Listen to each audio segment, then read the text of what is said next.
नमस्ते फ्रेंड्स, स्वागत है आपका अपने यूट्यूब चैनल सक्सेस विद दीपक पर। और आज हम आपके लिए लेके आए हैं एनसीईआरटी 6th क्लास की हिस्ट्री का पूरा निचोड़। हम इसी पीरियड में एक ही लेक्चर में आपकी 6ठी क्लास की जो एनसीईआरटी हम उसको पूरा कंप्लीट करने की इसमें कोशिश करेंगे। मैक्सिमम इसकी ड्यूरेशन 1 से 1.5 घंटे तक रहेगी। आप इसको पूरा देखेंगे तो एनसीईआरटी का जो 6th क्लास की आपकी हिस्ट्री की एनसीईआरटी पूरा का पूरा निचोड़ इसमें आपको देखने को मिलेगा। चलो दोस्त, इस पर हम स्टार्ट करते हैं और देखते हैं क्या क्या हमें इस लेसन में देखने को मिलेगा। सबसे पहले मैं आपको बता दूं, इस लेसन का जो आपका नाम है वो है क्या, कब और कहाँ। इसकी लेसन की जो नॉलेज रहेगी वो आपको हो सकता है किसी एग्ज़ाम में मतलब डायरेक्ट ना कुछ बेनिफिट दे, लेकिन बस इतना है कि आपको ये देगी। इसमें आपको बहुत सारी चीज़ें समझने की मिलेंगी जिससे आप इतिहास को समझ पाओगे रटने की बजाय। चलो स्टार्ट करते हैं। देखो दोस्तों, देखो छोटा सा एक क्वेश्चन दिया, उसी के साथ हम स्टार्ट कर रहे हैं। जैसे यह जानने के लिए कल क्या हुआ था। तुम रेडियो सुन सकते हो, टेलीविज़न देख सकते हो, अखबार पढ़ सकते हो, लेकिन पिछले साल क्या हुआ। तुम किसी व्यक्ति से बात कर सकते हो, लेकिन बहुत समय पहले क्या हुआ था, इसे जानने के लिए क्या किया जा सकता है। इसके लिए दोस्तों आपके पास क्या ऑप्शंस है, यहीं से आपकी शुरुआत होगी फिर इतिहास की। और इतिहास के सोर्सेज की। सोर्सेज यानी कि आपके पास कुछ भी हो सकते हैं, ठीक है। और अभी हम देखते हैं दोस्तों इसमें क्या है। जैसे अतीत के बारे में बहुत कुछ जाना जा सकता है, जैसे लोग क्या खाते थे।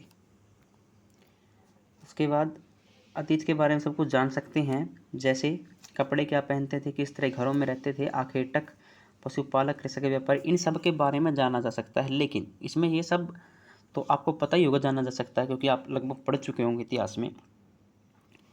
इसमें खास बात क्या है, कैसे जानोगे आप, इसमें यही बताने की आपको कोशिश मिलेगी। जैसे यही नहीं, हम यह भी जान पाते हैं कि उस समय बच्चे कौन से खेल खेलते थे, कहानियाँ सुनते थे, कौन कौन से गीत गाते थे। और हम कैसे पता लगाते हैं, उस समय के जो वैज्ञानिक है उनके जीवन के बारे में भी हमें पता लग जाता है। देखो इसके बाद हमारे पास क्या होंगे, स्रोत।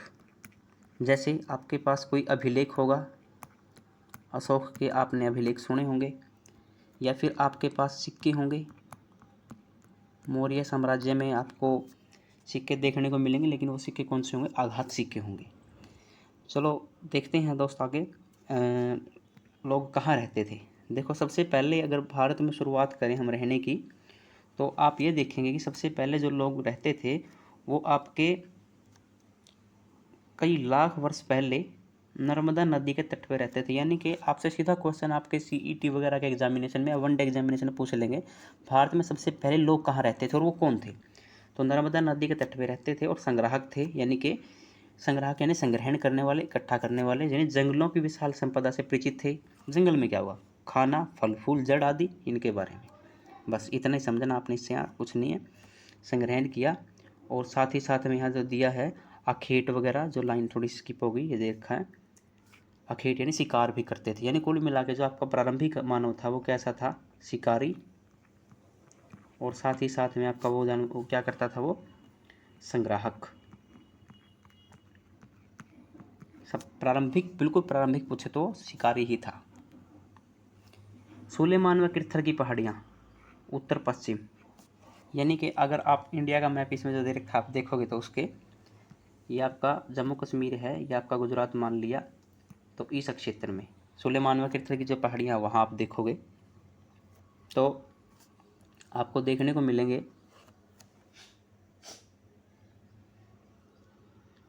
8000 वर्ष पूर्व सबसे पहले गेहूँ उगाया गया और जो जैसी फसलें उगाई गई, और उनको जाना शुरू किया गया। सबसे पहले भेड़, बकरी, गाय, बैल से पालतू बनाए गए, यानी पशु कौन कौन से पाले गए। बस इसके बारे में आपने इतनी ही नॉलेज रखनी है, इसमें कुछ ज़्यादा ध्यान रखा। बस फसलों के नाम याद रखने, कौन सी फसलें सबसे पहले उगाई गई थी और किस क्षेत्र में उगाई गई थी।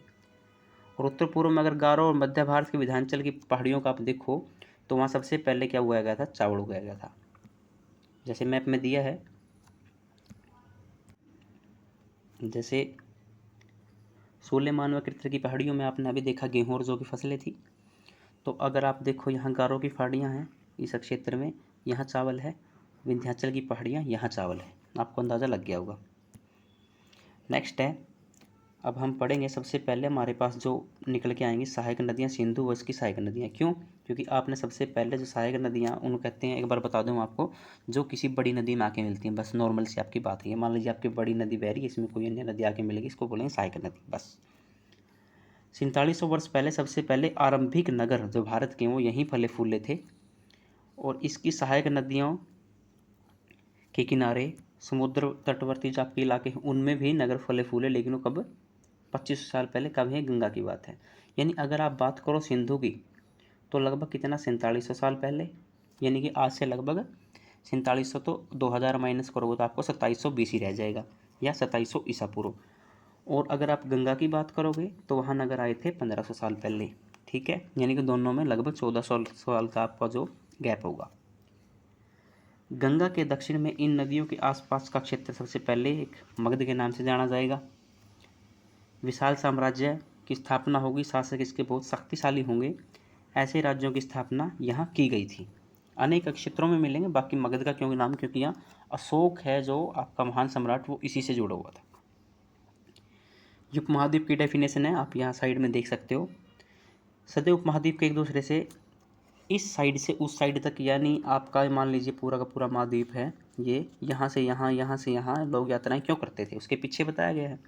कभी कभी हिमालय जैसे पर्वत, पहाड़ियाँ, राजस्थान जो आपका क्षेत्र है रेगिस्तान का, नदियाँ, समुद्र के कारण यात्रा जोखिम भरी होती है, फिर भी ये यात्रा उनके लिए असंभव नहीं थी। यानी जो चाहे कौन नहीं कर सकता भाई। ठीक है, नेक्स्ट है कैसे करते थे यात्रा? आपदाओं के कारण, जैसे अभी हमारे यहाँ भी बाढ़ आई हुई तो लोग एक स्थान से दूसरे स्थान पर जाने को मजबूर हैं। दूसरा कारण सेनाएं विजय के लिए जाती होंगी। तीसरा व्यापारी जाते होंगे सामान बेचने के लिए। चौथा मूल्यवान वस्तुएं लेकर के जाना। धार्मिक गुरु उपदेश देने के लिए, शिक्षा देने के लिए जाते होंगे। और साथ ही साथ कुछ लोग उत्सुकतावश भी जाते होंगे, जैसे मैंने नया प्लेस देखना है वैसे। और आज लोग यात्राएं क्यों करते हैं इसके बारे में थोड़ा सा अगर आप देखोगे तो इसमें उपमहाद्वीप की प्राकृतिक सीमा का निर्माण करते हैं। हालांकि लोगों के लिए इन सीमाओं को पार करना आसान नहीं था, लेकिन जो चाहा वो कर भी पाए। उपमहाद्वीप के बाहर से भी कुछ लोग आए, यहीं बस गए। लोगों के आवागमन से हमारी सांस्कृतिक परंपराएं समृद्ध हुई। जैसे आप देखोगे कभी तो आपको देखने को मिलेगा, ये इंडिया का जो ये हिस्सा है, अगर आप इसको इंडिया मान के चलो एक बार, तो इस हिस्से में आपको दिखाई देगा कि यहाँ से कई बार जो लोग हैं वो बाहर से आते थे। मूलतः कई बार उनको हम आक्रमणकारी कह देते हैं, आक्रांता कह देते हैं, लेकिन उनका हमारी संस्कृति में योगदान है। बहुत से खान पान, आपका रहन सहन, ये हमें उनके आने से प्रभावित हुआ हमारा, और हमारे तत्व उनकी संस्कृति में और उनकी संस्कृति के तत्व हमारी संस्कृति में आपस में जो मेल से नई संस्कृति पैदा हुई, उन्हीं से हमारी सांस्कृतिक परंपराएं समृद्ध हुई है, जिनके कारण आज भी भारत में विविधता है, और उसी कारण हम भारत में विविधता में एकता कहते भी हैं। जैसे देखो कई सौ वर्षों से लोग पत्थर तराशने, संगीत रचने, भोजन के बनाने में भी एक दूसरे के विचारों को अपनाते रहे। जैसे आप कई बार खाना बनाते होंगे तो आपने कभी पड़ोसी घर पे देखा होगा कि वो अलग तरीके से कुछ बनाते हैं, तो आप उसको बनाने की कोशिश करेंगे उसी तरीके से। अब देखते हैं देश के नाम हमारे, जैसे इंडिया और भारत जैसे नामों का प्रयोग होता है। इंडिया शब्द इंडस से निकला है, संस्कृत में सिंधु कहा जाता था। जैसे देखो जो आपका सिंधु नदी है, ये मान लीजिए आपकी सिंधु नदी है, जम्मू कश्मीर से बहकर पाकिस्तान की तरफ बहते हुए, इस नदी का नाम था आपके यहाँ इंडस, और जो यूनानी लोग थे वो इसके कहते थे इंडस। इंडस यानी इंडिया, सिंधु के नाम पर हमारा नाम पड़ गया, जैसे ईरान और यूनान के लोग इन्हें कहते थे। लगभग 2500 वर्ष पूर्व, ठीक है, उत्तर पश्चिम की ओर से आने वाले ईरानी यूनानियों ने सिंधु को हिंदोस व इसकी पूर्व में स्थित भूमि को इंडिया कहना शुरू कर दिया। यानी कि आपने पता चल गया होगा भाई कैसे है।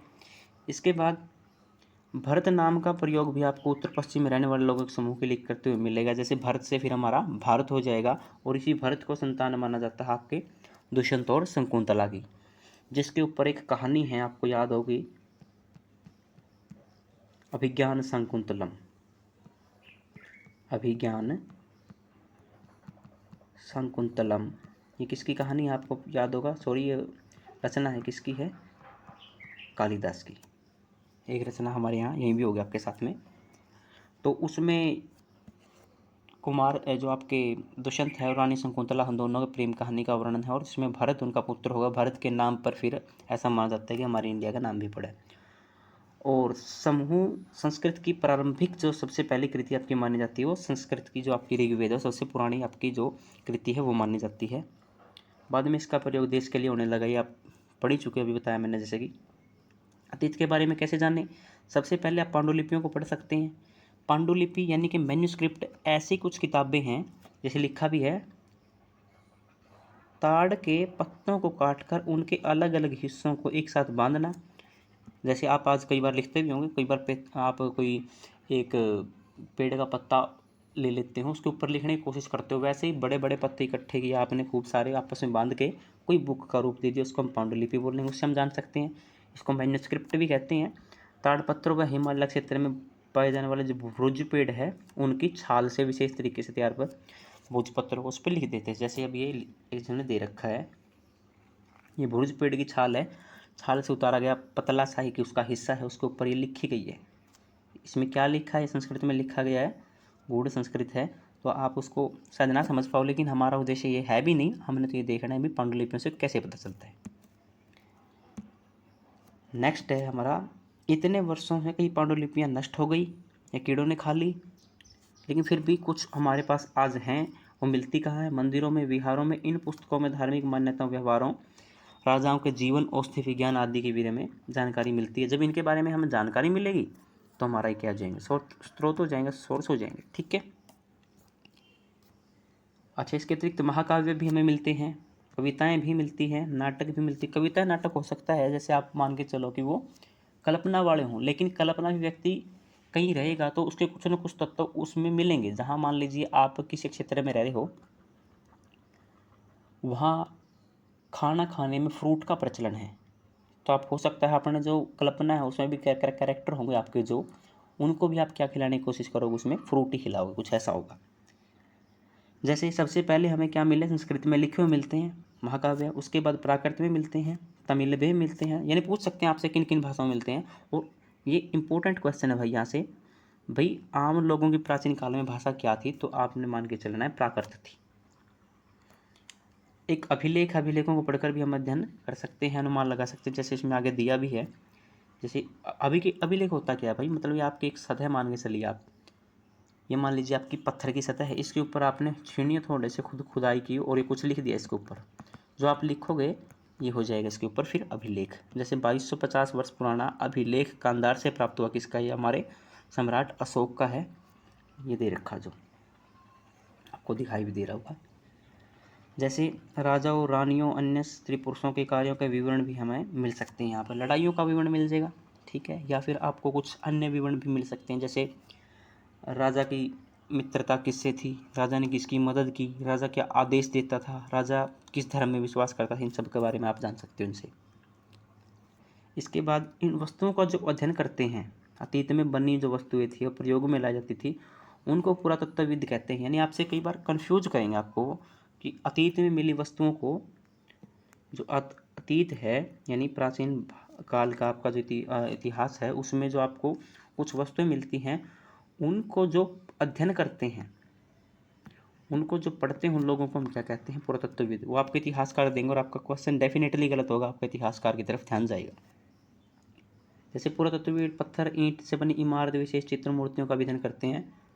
वे औजारों, हथियारों, आभूषणों का भी अध्ययन करते हैं, यानी उससे देखेंगे वो क्या क्या पहनते थे, क्या क्या लोग प्रयोग करते थे। जैसे यहाँ दिया है, अब ये मटका है, मटके के ऊपर की गई चित्रकारी से आप अनुमान लगा सकते हो कि वो कैसी चित्रकला में विश्वास रखते थे। जैसे इन्होंने दे भी रखा है, आज भी कुछ ऐसे ही चित्र आपको दिखाई देगी, जीवंत परंपरा आपको आज भी दिखाई देगी। ये कुछ अन्य वस्तुएं मिली हैं, जैसे आपने दिखा है सिक्के वगैरह जो भी है। सिक्कों की प्राप्ति के लिए छानबीन और खुदाई करते हैं। जैसे उन्होंने कुछ प्राप्त करना है, आपको पता है, मान लीजिए आपने यहाँ मकान बनाया, कुछ समय के बाद आपदा आई, उसके ऊपर मिट्टी जम गई, यहाँ मिट्टी, यहाँ मिट्टी, यहाँ मिट्टी, तो इसकी खुदाई करके आप यहाँ से कुछ चीज़ें निकाल सकते हो, तो खुदाई करनी पड़ेगी। कुछ मिट्टी जो आपकी वस्तुएं हैं, पत्थर की, पक्की मिट्टी, धातु की बनी होंगी, वो लंबे समय तक बनी रहेगी, और जो नहीं बनी होगी, कुछ अन्य वस्तुओं से बनी है, वो नष्ट होने की संभावना ज़्यादा होगी। जैसे पुरातत्वविद जानवर, चिड़ियों, मछलियों की हड्डियां भी ढूंढते, इससे पता चलता है लोग क्या खाते थे। नॉर्मल सी बात है, अगर वो पक्षी मरा, खुद डिकम्पोज हो रहा है, धीरे धीरे खुद ही मिट्टी में मिला, तो खत्म हो जाएगा। अगर उसके ऊपर काटने का निशानों से अनुमान लग जाएगा इसको खाने की कोशिश की गई होगी। और अन्न के दाने आपके जले हुए रूप में बच सकते हैं, यानी आपके जो अन्न के दाने हैं वो आपके जले हुए रूप में ही बच सकते हैं, अन्यथा लगभग आपने देखा होगा ये जो वस्तुएं आप खाते पीते हो ये तो कुछ समय के बाद डिकम्पोज होकर आपकी मिट्टी का ही भाग बन जाते हैं। ठीक है, नेक्स्ट है पांडुलिपियां अभिलेख पुरातत्व से ज्ञात जानकारियों के लिए इतिहासकार प्राय किस शब्द का प्रयोग करते हैं? स्रोत, जो मैंने आपको बताया भी था। इतिहासकार उन्हें कहते हैं जो अतीत का अध्ययन करते हैं। अब आपने ध्यान रखना है, एक होता है पुरातत्वविद, ठीक है, और एक होता है आपका इतिहासकार, दोनों अलग है। स्रोत के प्राप्त होते ही अतीत के बारे में थोड़ा पढ़ना सा रोचक हो जाता है, धीरे धीरे अतीत का पुनर्निर्माण किया जाता है। इतिहासकार पुरातत्वविद जासूसों की तरह है, इन सभी स्रोतों का प्रयोग सुराग के रूप में कर अतीत को जानने का प्रयास करते हैं। अतीत एक या अनेक, जैसे हमारे यहाँ बुक में लिखा है हमारे, क्योंकि हम सबके लिए इतिहास का बहुवचन का प्रयोग इसलिए किया है क्योंकि हम सबके लिए इसका अलग अलग मीनिंग है। जैसे आपके लिए अलग होगा, मेरे लिए इतिहास का मीनिंग अलग है, लोगों के लिए अतीत के मायने अलग अलग है। पशुपालकों, कृषकों के जीवन, राजाओं रानियों से व्यापारियों का जीवन, शिल्पकारों के जीवन से बहुत भिन्न था। यानी कि शिल्पकारियों का जीवन वो कहेंगे अच्छा था, राजाओं का भी अच्छा था, वो कहीं किसानों को समय अच्छा नहीं था, तो उनके लिए इतिहास के मायने अलग है, हमारे लिए इतिहास के मायने अलग है। अलग अलग हिस्सों में लोग अलग अलग व्यवहार, रीति रिवाजों का पालन करते हैं। उदाहरण के लिए अंडमान निकोबार द्वीप समूह के लोग अपना भोजन मछलियां पकड़कर शिकार करके फल फूल के संग्रह के द्वारा प्राप्त करते हैं। वहीं शहरों में लोग खाद्य आपूर्ति के लिए अन्य व्यक्तियों पर निर्भर है। इसी तरह के भेद अतीत में भी थे, इसलिए दोनों का अतीत भी क्या हुआ, अलग अलग होगा। ठीक है, उसके बाद इसके अतिरिक्त एक अन्य तरह का भेद, जैसे विजयों का लेखा जोखा आपको मिलेगा, शासक बताएगा, अपनी लड़ाइयों के बारे में बताएगा सब कुछ, लेकिन शिकारी, पशुपालक है, कृषक है, इनके बारे में कोई लेखा जोखा नहीं मिलेगा। और पुरातत्व की सहायता से इनके जीवन में थोड़ी बहुत मदद मिल सकती है, मैं जान सकते हैं उनके बारे में, लेकिन इनके बारे में जानना आज भी शेष है, पूरा नहीं हुआ है। ठीक है, जैसे एक तिथियों के बारे में आपको बता दूं मैं, तिथियों से आपका क्या मतलब होगा। ये मान लीजिए आपका पूरा काल यहाँ तक का, ये जहाँ से आप स्टार्ट कर रहे हो वहाँ, बीच में कभी हमारे ईसा मसीह का जन्म हुआ होगा। ठीक है, ईसा मसीह जी का, जो ईसाई धर्म के प्रवर्तक माने जाते हैं, उनका जन्म हुआ। इनके जन्म से पहले की घटनाओं को आप ईसा पूर्व कहेंगे, इनके जन्म के बाद घटनाओं को आप ईसा लगा के शो करोगे। जैसे ये इनका जन्म माना जाता है 2000 के आसपास। ठीक है, आज से लगभग 2000 पहले, यानी कि स्टार्टिंग होगी 1 से, तो आप इस पीछे जाते जाओगे तो आप लिखोगे 100 ईसा पूर्व, 200 ईसा पूर्व, 300 ईसा पूर्व, और आगे आते जाओगे तो 100 ईस्वी, 200 ईस्वी, 300 ईस्वी। जैसे अब ये 100 ईसा पूर्व है, यहाँ मान लिया आपने 100 क्या है, BC है, तो आज से कितना पुराना हो गया, 2000 से ये, और ईसा मसीह के जन्म के बाद 100 वर्ष और। ठीक है, जैसे आप देखोगे तो 2000 ये और प्लस में 100 वर्ष, तो आपको मिल जाएगा 2100 वर्ष। ठीक है, जैसे आपने देखा भी होगा, 2000 वर्ष कहने का तात्पर्य ईसा मसीह के जन्म से 2000 वर्ष बाद, ईसा मसीह के जन्म से पूर्व की सभी तिथियां ईसा पूर्व लिखी जाएंगी, और इनके जीवन को हम आरंभिक बिंदु मानते हैं। आई थिंक आपका कंप्लीट हो गया होगा। बस आपका अन्यत्र छोड़ सकते हो आप चाहें तो, इसमें कोई ज़रूरी है नहीं, आप करो। और जो बचा है नेक्स्ट भाग, इतिहास की तिथियाँ, इसमें मैंने बता ही दिया। BC यानी कि बिफोर कॉमन एरा, कई बार BCE लिख देंगे, बिफोर कॉमन एरा। अगर आपको लिखे अकेला तो बिफोर क्राइस्ट हो जाएगा BC में। ठीक है, एक हो जाएगा एनो डोमिनी AD। ठीक है, ऐसा कुछ आप लिख सकते हो नॉर्मल, जैसे हमारे यहाँ काल चल रहे हैं वैसे। तो ये लेसन हमारा पूरा होता है। नेक्स्ट लेसन की हम स्टार्टिंग करेंगे।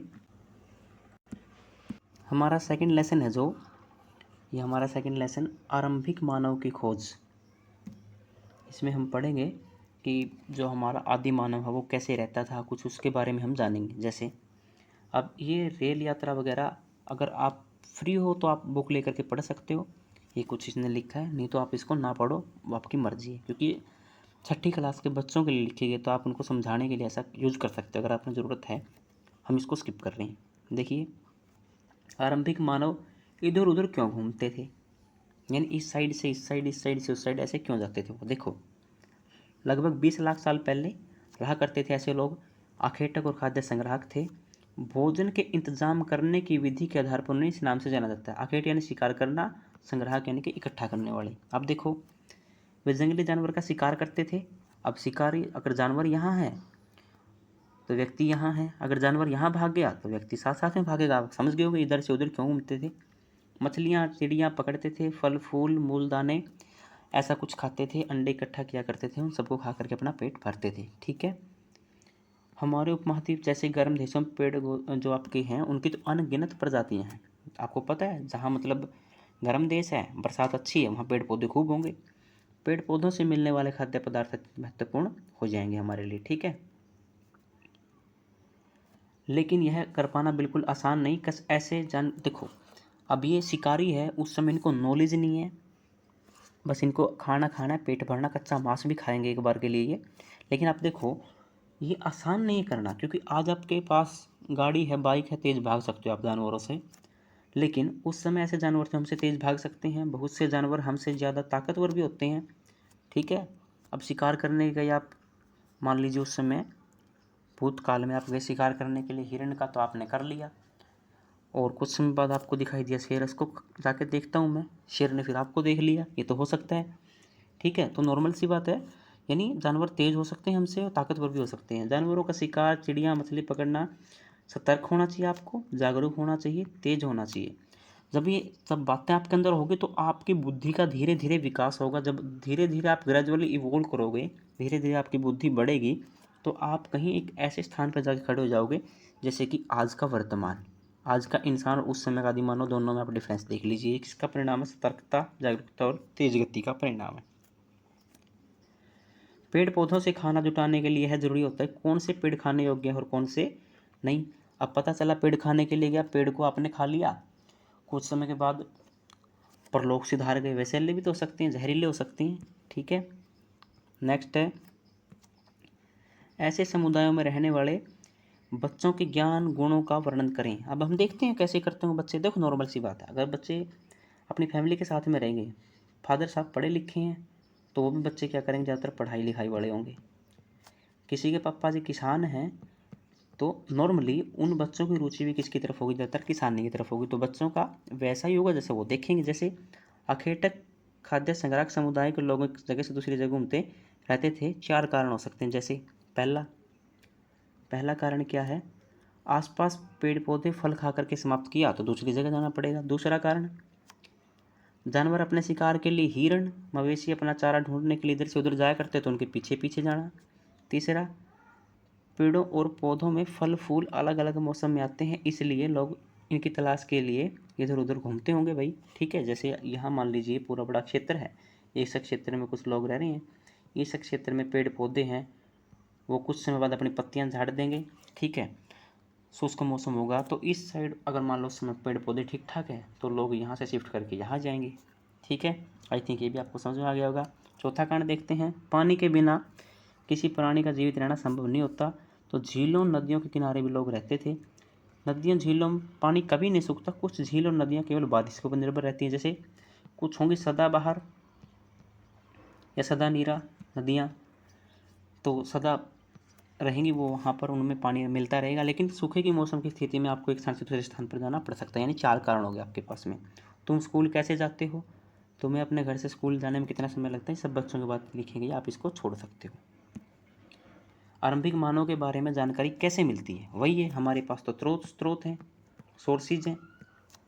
आपके पास बुक हो सकती है, कोई ग्रंथ हो सकता है, अभिलेख हो सकते हैं, सिक्के हो सकते हैं। जैसे हमें कुछ ऐसी वस्तुएं मिली हैं जिनका निर्माण और उपयोग आखेटक खाद्य संग्रह किया करते थे। अब हमें कुछ वस्तुएं मिल गई, यानी कि अब वो जो हमारे पुरातत्वविद है वो इनको क्या करेंगे, पढ़ लेंगे, अनुमान लगा लेंगे इससे। सॉरी, वस्तुओं पढ़े तो क्या होगा, उनका अनुमान लगा लेंगे, देख लेंगे क्या प्रयोग होगा। लोगों ने अपने, ये देखिए पत्थर के, ये पत्थर के जो अब सॉरी ये उपकरण है वो प्रयोग करते थे। पहले बड़े पत्थर, फिर छोटे पत्थर, फिर ये बिना आकार वाले पत्थर है जो नॉर्मल हमें मिलते हैं। ये बिल्कुल छोटे पत्थर है, ये मारना आसान है जबकि ये मारना मुश्किल है। तो ये यहाँ से यहाँ तक की जो आपकी यात्रा है ना, आपको लगता है कि क्या बात है इसमें, तो इसमें यही बात है कि आपकी सतर्कता, बुद्धिमत्ता, जागरूकता, तेज गति, ये सब आपको सिखाएंगे। धीरे धीरे समय की मांग के अनुसार सीखेंगे लोग। जैसे काम के लिए पत्थरों, लकड़ियों, हड्डियों के औजार बनाए हों।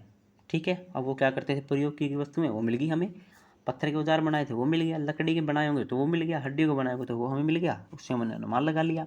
जैसे पत्थरों के औजारों के कुछ उपयोग बताए गए हैं, ऐसी कामों की सूची बनाइए। इस तरह के औजार आज भी काम आते हैं, जैसे आप देख सकते हो, नॉर्मल सी बात है, अपने आसपास देखोगे तो आपको मिल जाएगा। इनमें से कुछ औजारों का प्रयोग फल फूल काटने के लिए, हड्डियाँ मांस काटने, पेड़ों की छाल, जानवरों की खाल उतारने के लिए किया जाता होगा। अभी उसके काम के अंदाजे लगा रहे हैं बस हम, ठीक है ना। कोई तिखी नुकीली चीज़ मिल गई तो आज जैसा प्रयोग है वैसा ही हम अनुमान लगा लेंगे उस समय भी कुछ ऐसा ही प्रयोग रहा होगा उनके लिए। हड्डियाँ लकड़ियों के मुट्ठे लगाकर भाले बाण जैसे हथियार बनाए गए होंगे। यानी कि देखिए आप, पुरातत्वविदों को जो वस्तुएं मिली उनसे उन्होंने ये अनुमान लगाया, फिर ये लगाया कि उन्होंने क्या किया होगा इससे। कुछ औजारों से लकड़ियाँ काटी जाती थी, लकड़ियों का उपयोग ईंधन के साथ साथ झोपड़ियों औजारों के लिए भी किया जाता था। यार देख लीजिए आप, अब आपके पास मान लीजिए एक पत्थर है, ये आपने किसी को फेंक के मार दिया, ये हथियार बन गया, ठीक है। आपने इसका उपयोग गड्ढा खोदने में कर लिया, डिगिंग में कर लिया, तो आपके लिए क्या हो जाएगा, ये औजार हो जाएगा। कभी औजार कभी हथियार, ठीक है। तो अलग अलग उपयोग उसके हो सकते हैं।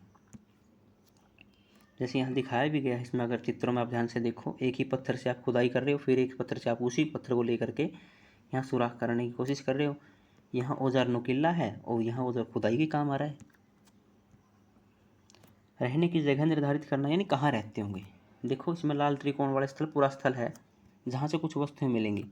आखेटक खाद्य संग्रह के होने के प्रमाण हैं। इनके अलावा भी और कई स्थानों पर आखेटक खाद्य संग्राहक रहा करते थे। मानचित्र में कुछ गिने चुने स्थल दिखाए गए हैं, यानी सब दिखाए नहीं जा सकते भाई, ऐसा सोचता है हजारों स्थान ऐसे थोड़े दिखा देंगे मानचित्र में। फिर भी हम देखते हैं, जो लाल स्थान है ये रहा भीमबेटका, यहाँ लोग रहते थे। आपका जो कुरनूल की गुफा है वहाँ रहते थे आंध्र प्रदेश में। हुसंगी कर्नाटक में लोग रहते थे। ये आपके नवपुरा पाषाणिक स्थल है जहाँ सबसे पहले लोग रहते थे, ठीक है। उसके बाद है, चूँकि पत्थर के उपकरण बहुत महत्वपूर्ण हैं, इसलिए लोग ऐसी जगह ढूंढते जहाँ अच्छे पत्थर मिल सके, जहाँ लोग पत्थर से औजार बना सके, उन्हें उद्योग स्थल कहेंगे, ठीक है। जहाँ कुछ वस्तुएं मिली, वो पूरा स्थल, जहाँ उनके औजारों के स्थल मिले वहाँ बनवाए जाते होंगे, और अनुमान लगा लिया तो उद्योग स्थल, ठीक है। कहाँ रहते होंगे वो, जहाँ पत्थर अच्छे, क्योंकि उन्हें पत्थर से ही तो अल्टीमेटली किसी पशु को ऊपर अटैक करना है, पशु को मारना है। आवासीय प्रस्थल उन्हें कहते हैं जहाँ लोग रहा करते थे, गुफाओं में, कंदराओं में। देखो एक पूरा स्थल कौन सा है, उद्योग वाला, जहाँ वो अपने हथियार वगैरह बनाते थे। हो सकता है उद्योग स्थल भी हो, रहने का स्थल भी हो। कुछ ऐसे स्थल मिले जहाँ केवल वो रहते थे, वहाँ से कोई हथियारों के साक्ष्य इतने नहीं मिले हैं, टूटे फूटे पत्थर इतने नहीं मिले जिससे अनुमान लगाया जा सके कि यहाँ कुछ तोड़ने फोड़ने करके या तोड़ फोड़ के काम से कोई नए हथियार या नए औजार बनाए जाते हों। आमतौर पर हमें ऐसी जगहों पर बड़े टुकड़े मिलते हैं और कई उपकरण मिलते हैं। लोग इन स्थानों पर छोड़ गए क्योंकि ठीक नहीं बने होंगे। ये अनुमान लगाते हैं भाई ये उद्योग स्थल है या फिर रहने का स्थल है, आप पढ़ सकते हो इसमें। साथ ही औजार बनाने के बाद टूटे फूटे टुकड़े भी इन स्थलों पर मिलते हैं। ऐसे स्थलों को आवासीय व उद्योग स्थल कहते हैं, जहाँ रहते भी हो। देखो अगर वो केवल उद्योग में स्थान, मतलब आपका कुछ काम कर रहे, कुछ बना रहे हैं वो वहाँ पे बैठ के, तो आपका उद्योग स्थल हो गया। अगर केवल रह रहे हैं तो आपका 2 नंबर मान लिया आपका पूरा आवासीय स्थल। और अगर दोनों काम एक साथ हो रहे हैं तो आपका तीसरा मान लो आप आवासीय और उद्योग स्थल, ठीक है। अक्सर लोग रहेंगे कहाँ, जो आपकी प्राकृतिक गुफाएं हैं, प्राकृतिक गुफाएं। अब उन लोगों को झोपड़ियाँ तो बहुत बाद में बनाना स्टार्ट करेंगे, जैसे आप पूरा पाषाण काल मान लोगे, फिर मध्य पाषाण काल, फिर नव पाषाण काल। मध्य पाषाण काल में आकर के आपको झोपड़ियाँ दिखाई देंगी, उससे पहले लोग प्राकृतिक गुफा में ही रहेंगे, ठीक है। नेक्स्ट देखते हैं। अब देखें,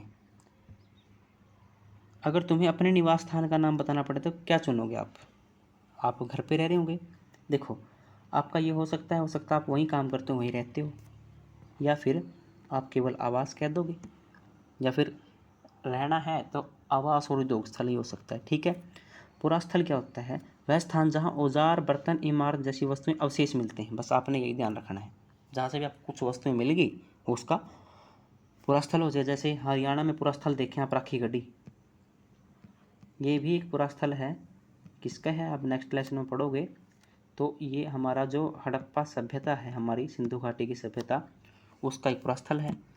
औजारों का निर्माण कैसे होगा, पहला है पत्थर से पत्थर टकराना, जैसे नॉर्मली आप करते होंगे, एक हाथ में पत्थर लिया, दूसरे से उसके ऊपर चोट लगाई, आघात करने वाले पत्थर को सलक निकलेंगे, वो जो हल्का हो जाएगा पत्थर, वांछित आकार वाला पत्थर आपको मिल जाएगा, उपकरण बन जाएगा। दूसरा दबाव सलक तकनीक, इसमें क्या है, एक क्रोड को एक पत्थर पर टिकाया जाता है, क्रोड पर हड्डी या पत्थर टिकाकर हथौड़ी नुमा पत्थर सलक निकाले जाते हैं, वांछित उपकरण। देखो इसमें क्या है, थोड़ा सा फर्क है। इसमें आप हाथ में लिए हो, पत्थर से पत्थर को टकरा रहे हो। इसमें आप कोई, ये कठोर सतह है, इसके ऊपर आपने कोई पत्थर रखा और उसके ऊपर दूसरे हाथ से आपने चोट की, ये आपका दबाव सलक तकनीक। यानी पूछ सकते हैं आपसे कि औजार बनाने की तकनीक उस समय क्या क्या थी। आग की खोज, आपका जो कुरनूल है आंध्र प्रदेश में, यहाँ से राख के अवशेष मिले हैं। आरंभिक लोग आग जलाना सीख गए थे। अब जो आपके आदि मानव है उस समय हमारा, वो क्या सीख चुका था भाई, आग जलाना सीख चुका था। ठीक है, आग का प्रयोग जैसे आज भी होता है, प्रकाश के लिए तो करते होंगे, मांस के लिए करते होंगे, और खतरनाक जानवरों को दूर भगाने में भी करते होंगे, ये प्रयोग होगा उसके। ठीक है, फिर भी अगर आप स्पेसिफिक होकर पूछना चाहो तो ये आप कह सकते हो, जैसे आपका पूरा पाषाण काल है उसके 3 होंगे। ठीक है, निम्न पूरा पाषाण काल, मध्य पूरा पाषाण काल और उच्च पूरा पाषाण काल। ये सबसे ज़्यादा पुराना है, ये थोड़ा सा नया है, और इसमें आकर के आपको उच्च पूरा पाषाण काल में आपको आग की खोज दिखाई देगी। फिर है बदलती जलवायु।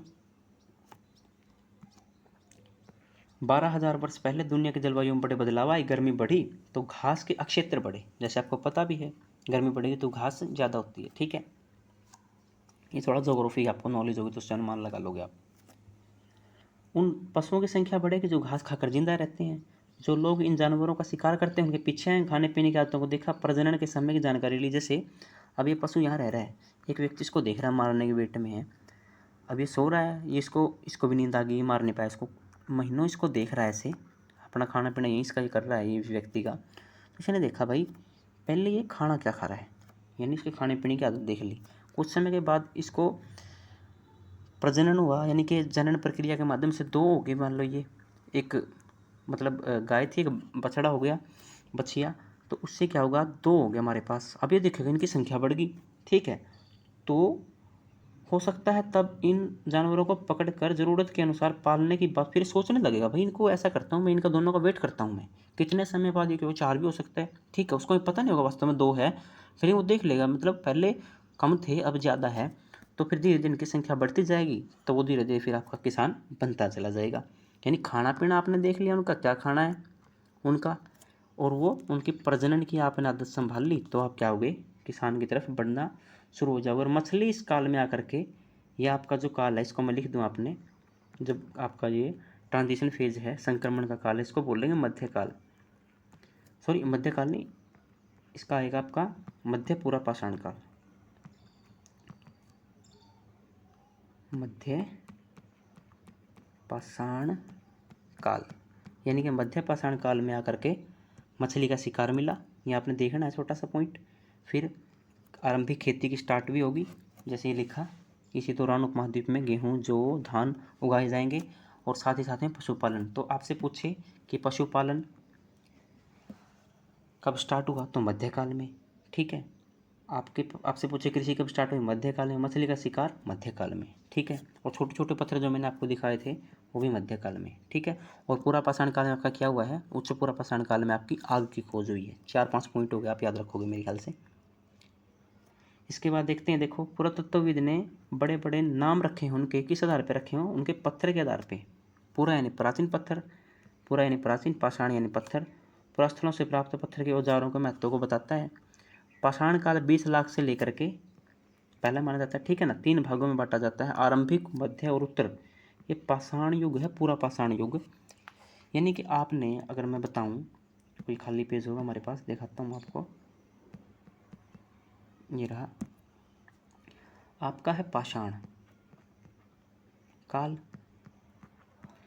इसके होंगे फिर 3 काल, पहला पूरा, फिर मध्य, फिर नव। और पूरा पाषाण काल के खुद के 3 काल हैं, इनिशियल यानी कि निम्न फेज, फिर मध्य फेज और फिर उच्च फेज, यानी कि 3 काल है। और इस काल में आकर के आपकी आग की खोज होती है।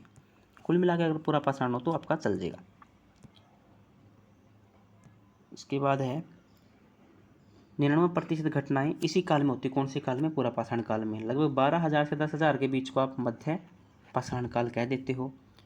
इस काल के औजार आमतौर पर बहुत छोटे थे। आपको बस यहीं से क्वेश्चन मिल जाएगा, मध्य पाषाण युग में आकर के किस प्रकार के औजारों का प्रयोग होता था, फिर छोटे औजारों का प्रयोग मानव ने कब शुरू किया। इनको लघु पाषाण या माइक्रोलिथ भी कह देते हैं। प्राय इन औजारों में हड्डियाँ, लकड़ी से मुट्ठे होंगे, हंसिया बनाया जाएगा उससे, आरी वगैरह भी आपको मिलेंगे। आरी जैसे हैं, प्रॉपर आरी नहीं है। साथ साथ में पूरा पाषाण वाले युग भी आपको औजार यहाँ मिलेंगे। फिर 10,000 के बाद आपका स्टार्ट होगा नव पाषाण काल, जो कि हमारे आज की तरह है। अच्छा, अनाज कहाँ उगते थे, कब पककर तैयार होते थे, ऐसे करते हुए देखा तो अनाज को खुद पैदा करना सीख लिया। ये उनके बारे में मैं शुरू में देखा भाई, कुछ ये पेड़ पौधे हैं, फिर ये बढ़ रहे हैं, इनसे कुछ पता नहीं क्या हुआ, ये नीचे गिरा, फिर यहीं से ऐसे पेड़ पौधे खड़े हो गए, यानी बीज होगा कुछ, तो उन्होंने देखा तो एक वही प्रक्रिया फॉलो कर ली और बनना सीख लिया। ये हमें कैसे पता चला, शैल चित्र से। भाई शिकारी थे वो, या तो वो कुछ खाते होंगे, कुछ वस्तु मिली उससे देख लिया, कुछ चित्र मिले हमें भीमबेटका जैसी गुफाओं से, मध्य प्रदेश में आदमगढ़ मध्य प्रदेश, मिर्ज़ापुर उत्तर प्रदेश से हमें यह मिले हैं।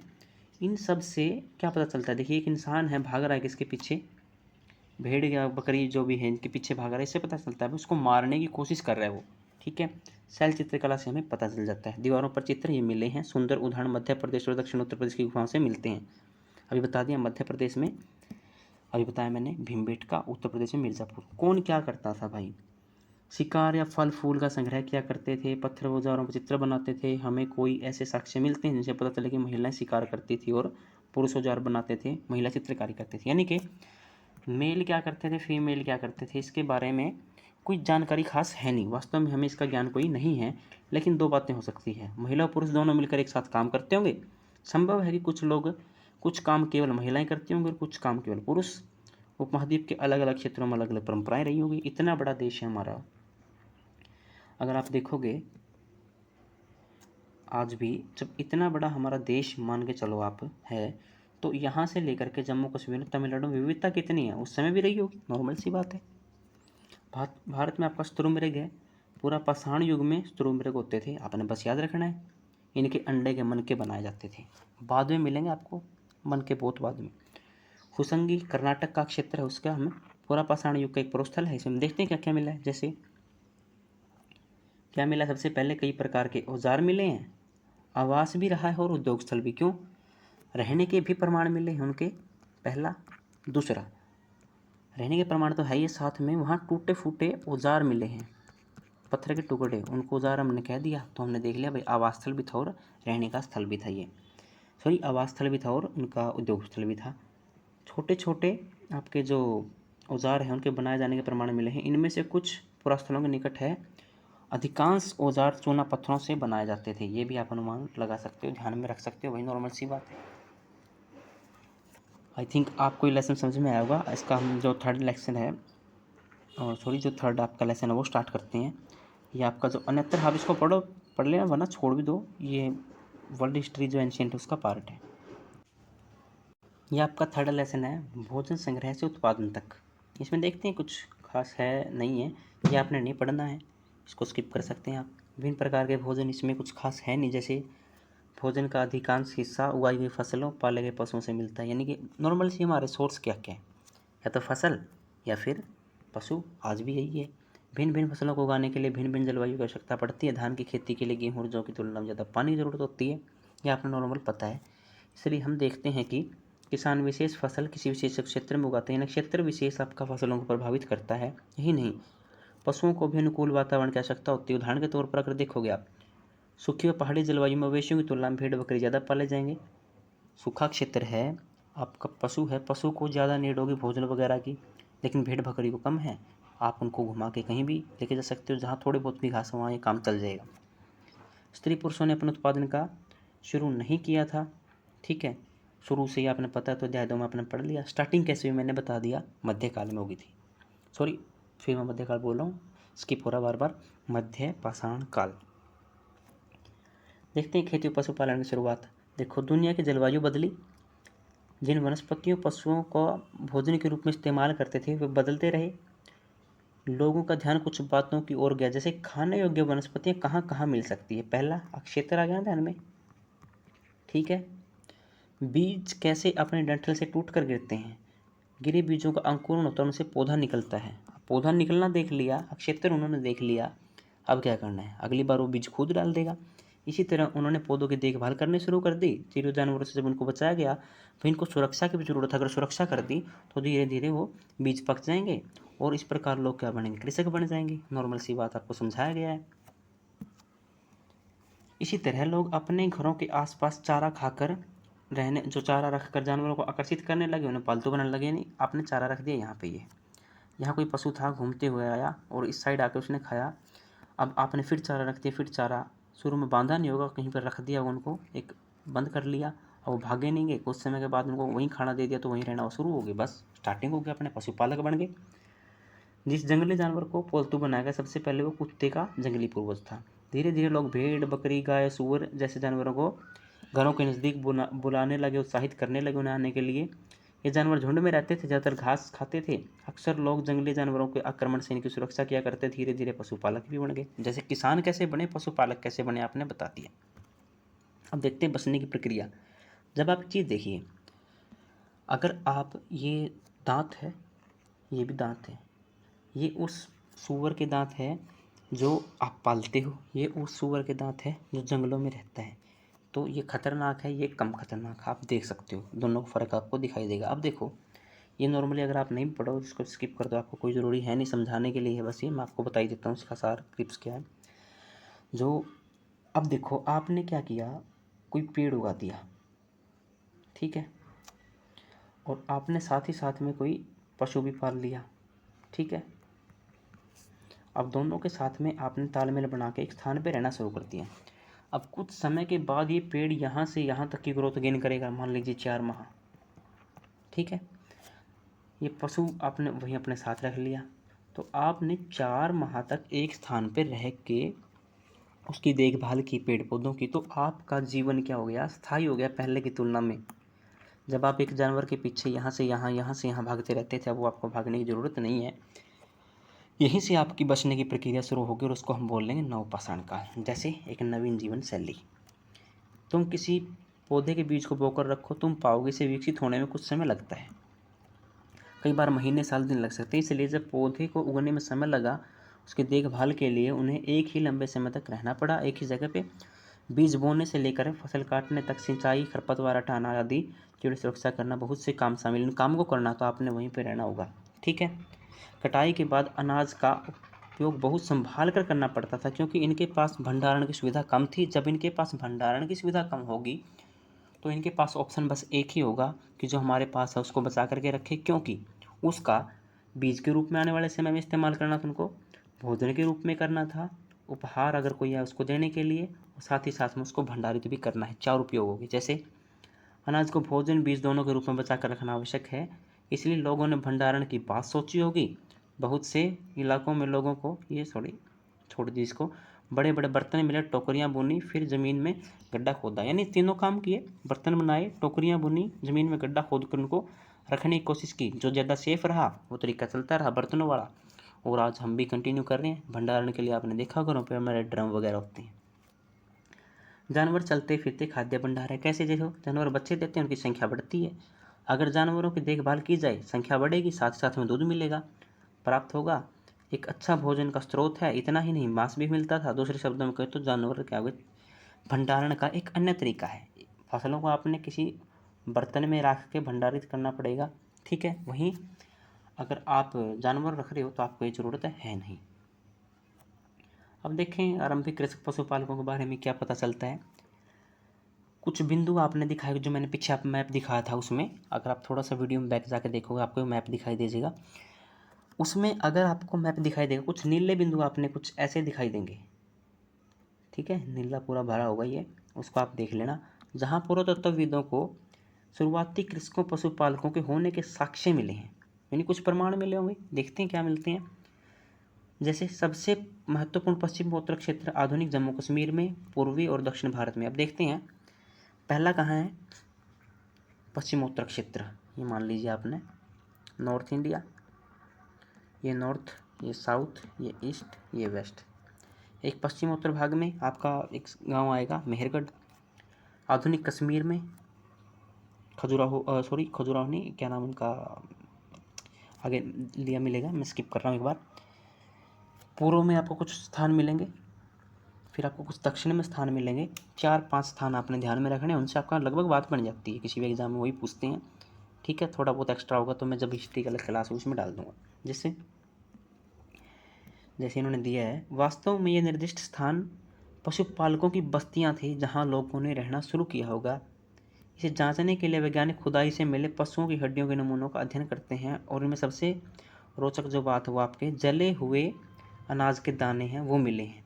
अनाज के दाने जला के क्या तो उन्होंने रखे होंगे, ठीक है, पकाने के लिए, ऐसा भी तो हो सकता है।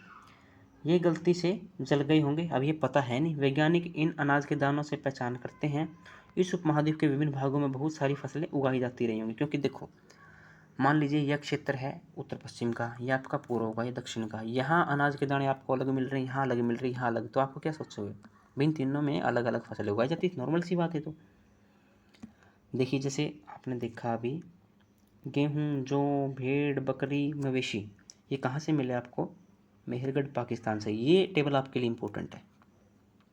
नेक्स्ट आपका है चावल, जानवरों की हड्डियों के टुकड़े, कोल्हिडवा उत्तर प्रदेश। आपसे सीधा पूछ लेंगे जो आपका पुरातत्व स्थल है कोल्हिडवा, वो है कहाँ, तो आपका उत्तर प्रदेश में है। फिर आपको चावल मिले, कुछ मवेशी मिले हैं, मिट्टी पर खुरों के निशान से इसका अनुमान लगाया है। कई जानवरों की हड्डियाँ मिली तो यहाँ खुरों के निशान मिले हैं, यानी पाँव के निशान आप मान सकते हैं, तो महागढ़ा उत्तर प्रदेश।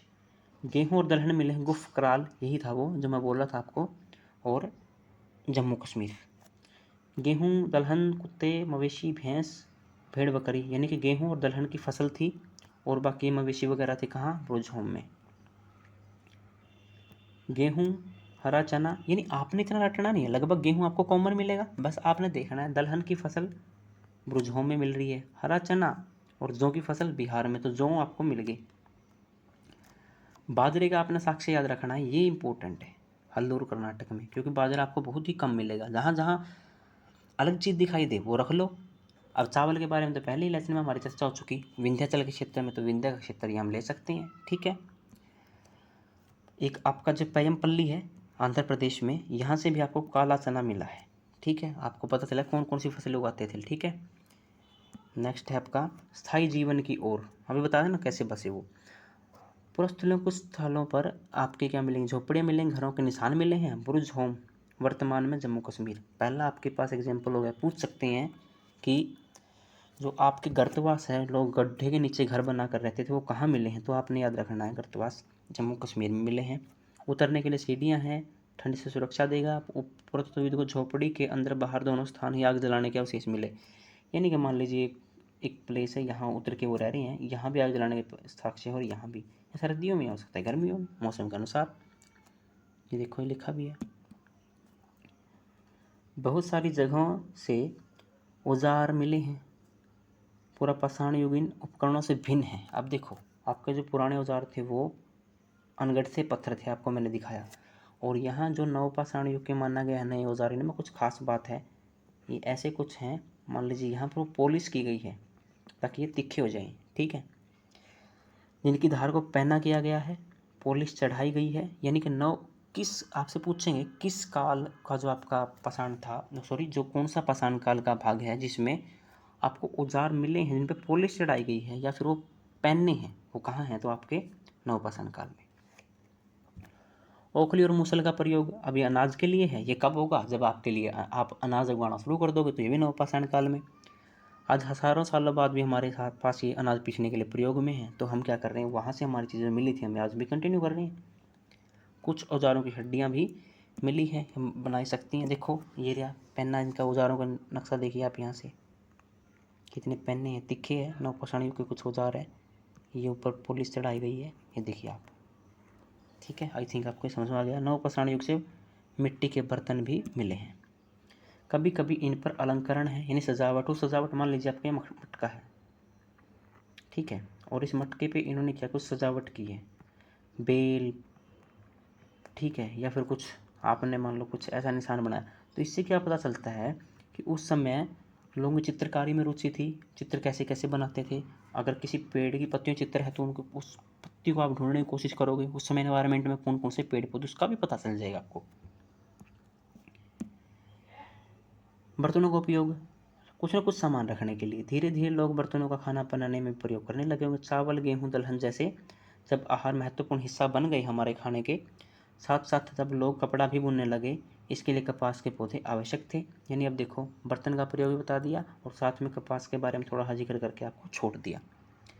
क्या ये परिवर्तन हर जगह एक साथ आएंगे? ऐसा नहीं है, कई भी परिवर्तन एक साथ नहीं आते इतने बड़े देश में, इतने बड़े महाद्वीप के हिस्से में। एक तरफ जहाँ कई स्त्री पुरुष शिकार और भोजन संग्रह कर रहे थे, उसी समय अन्य लोग धीरे धीरे खेती और पशुपालन सीख गए। यानी मान लीजिए इतना बड़ा क्षेत्र है आपका, इस क्षेत्र में लोगों ने कृषि पशुपालन सीख लिया, जबकि इस क्षेत्र में लोग अभी भी केवल शिकार के भरोसे बैठे होंगे। बहुत से लोग मौसम के मुताबिक अपना जगह बदल बदल कर जीविका चलाते थे। अब देखते हैं कुछ अन्य रीति रिवाज। जैसे पुरातत्वविद इस बारे में बहुत स्पष्ट है नहीं, मतलब उन्होंने क्या किया, कैसे रहते थे वो लोग, उनके रीति रिवाज क्या थे। फिर भी विद्वानों ने ऐसे किसानों का अध्ययन कर लिया। प्राय कृषक और पशुपालक समूह में रहते हैं जनजाति, जिन्हें हम कहते हैं आज भी, जो आपके ट्राइब्स के लोग हैं, जो आपके जंगलों में रहते हैं, उनका जीवन कुछ इनसे मिलता जुलता होता है। जैसा आज वो फॉलो कर रहे हैं, वैसा ऐसा अनुमान है कि वो भी फॉलो करते होंगे। विद्वानों ने पाया ये लोग रीति रिवाजों को मानते संभवतः पहले से ही प्रचलित रहे हैं। ठीक है। जनजाति क्या होती है? छोटी छोटी बस्तियों में रहते हैं, ज़्यादातर परिवार में एक दूसरे से संबंधित होते हैं और एक मिलकर के समूह के माध्यम से जनजाति का निर्माण करते हैं। वो काम क्या करते हैं आप यहाँ से पढ़ सकते हैं, वीडियो रोक के पॉज करके आप। ठीक है। मेहरगढ़ के बारे में पढ़ते हैं। ठीक है। ये है कहाँ? बोलन दर्रे के पास में हरा भरा स्थल है। अब देख सकते हो, तो बोलन दर्रा है, आपको क्वेश्चन मिल गया। दूसरा, मेहरगढ़ संभवतः वह स्थान है जहाँ सबसे पहले इस क्षेत्र में जौ, गेहूँ उगाया गया और भेड़ बकरी पालन सीखा गया। तो कितना? लगभग 7000 साल पहले, यानी कि आज से लगभग 5000 साल पूर्व। आप कन्फर्म? ठीक है। क्या क्या मिला? खुदाई में सबसे पहले पुरातत्वविदों को विभिन्न प्रकार के जानवरों की हड्डियाँ मिली है। ये आपने कुछ याद रखना, बस आपने ये यहाँ से यहाँ तक याद रखना है। ये स्किप कर रहे हैं हम भी इसको। इसके ऊपर ज़्यादातर मवेशियों की हड्डियाँ मिली है। ऊपर के स्तरों में भेड़ बकरियाँ। देखो, अब आप कभी खुदाई करो, पहली परत, दूसरी परत, तीसरी परत, इसमें हो सकता है भेड़ बकरियाँ मिले, इसमें हो सकता है मवेशी मिले। यहाँ क्या अगर भेड़ बकरियाँ मिली, यानी कि भेड़ बकरियाँ लोग यहाँ ज़्यादा पालते थे। इससे नीचे के इनसे पहले ये लोग मवेशी ज़्यादा पालते थे, अनुमान होता है बस। मेहरगढ़ में चौकोर आयताकार घरों के अवशेष मिले हैं। प्रत्येक घर में 4 या उससे ज़्यादा कमरे भी आपको मिले हैं। ठीक है। संभवतः भंडारण के कुछ न कुछ ही काम आते होंगे। ठीक है। 4-5 घर मान लीजिए आपने बना लिए, रहने वाली संख्या के हिसाब से कम है, तो एक आपका भंडारण का काम है, तो दूसरा कुछ और काम। अभी आपने देख लेना स्तरों वाला, जो मैं अभी एक चीज़ समझा रहा था ना आपको, वही है। पोज करके एक बार इसको पढ़ोगे तो हो जाएगा। जैसे किसी जगह खुदाई करते कैसे समझते हैं कौन सा स्तर पहले का, कौन सा वर्तमान का है? देखिए, जो ऊपर होगा वो नया है, जो नीचे होगा वो पुराना है, बस। मृत्यु के बाद सामान्यतः मृतक के सगे संबंधी उसके प्रति सम्मान भी जताते थे। कब्रों में मृतक की साथ कुछ सामान रखते हैं, जैसे हम भी लेके जाते हैं कभी पुराने बिस्तर उनके वगैरह, जो बचे उनके साथ ले जाते हैं। हम शुद्धता और अशुद्धता का भाव रखते हैं, लेकिन उस समय उनका प्रेम रहा होगा। कब्रें मिली है। ठीक है। एक में तो बकरी भी उसके साथ में रखी गई है, भाई खाने के लिए इंतजाम हो जाए। अभी दाऊजली हिंडिंग है। ठीक है। ये भी एक स्थान है। आपने देखो 3 स्थान मिल गए। एक हुसंगी मैंने बताया था, आपने याद रखना, कर्नाटक में है। ज्वार बाजरा आपने कहाँ से मिला है? ठीक है। पयमपल्ली से आपको काला चना मिला है। ठीक है। दाऊजली हिंडिंग से आपको क्या मिला है? अब देखते हैं। चीन और म्यांमार की ओर जाते समय ब्रह्मपुत्र की घाटी में एक पहाड़ी स्थल है, यहाँ खरल व मूसल जैसे पत्थर के उपकरण मिले हैं। खरल यानी वही मुखल मूसल वाले। ठीक है। यहाँ लोग भोजन के लिए अनाज उगाते थे। साथ ही साथ जेडेराइट पत्थर भी मिला है। यह पत्थर चीन से आया होगा। और पूरा स्थल से काष्ठ श्रम के औजार और बर्तन भी मिले हैं। देखो, आपसे सीधा क्वेश्चन पूछेंगे, भाई आपको जेडेराइट पत्थर है किस स्थल से मिला है? क्योंकि ये एक एक्सेप्शन सा है, एक्सेप्शन नहीं सॉरी, ये क्या है, जो कभी कभार मिलने वाली चीज़ें हैं ना, कुछ विशेष पत्थर, एक तो वही है ये। तो आपका जेडेराइट पत्थर कहाँ से मिला है कहाँ? ये दाऊजली हिंडिंग। स्थान कहाँ है? नॉर्थ ईस्ट में है, उत्तर पूर्व में है। और साथ ही साथ में काष्ठसम यानी अति प्राचीन लकड़ी जो सख्त होकर पत्थर जैसी बन गई है। ठीक है। तो आप इसके बारे में अनुमान लगा सकते हो। हमारा ये लेसन होता है यहाँ पे समाप्त, और अब जो आपका नेक्स्ट लेसन है उसको हम शुरू करते हैं। देखिए, हमारा जो नेक्स्ट लेसन है वो है हमारा आरंभिक नगर। सॉरी आरंभिक नगर। अब इसके बारे में थोड़ा मैं आपने पहले ब्रीफ कर दूँ। ये आपका लेसन है आरंभिक नगर, जो मैंने फर्स्ट लेसन में आपको बताया था लगभग 4700 साल पहले बड़े नगर आपके। ये कौन सा नगर होगा आपका? ये वही नगर है जिसके बारे में हम थोड़ी देर पहले चर्चा कर रहे थे, हड़प्पा सभ्यता बड़े नगर। अब हम इसको थोड़ा सा जूम करके आपको बता देता हूँ, लेसन कवर करते हैं फास्ट।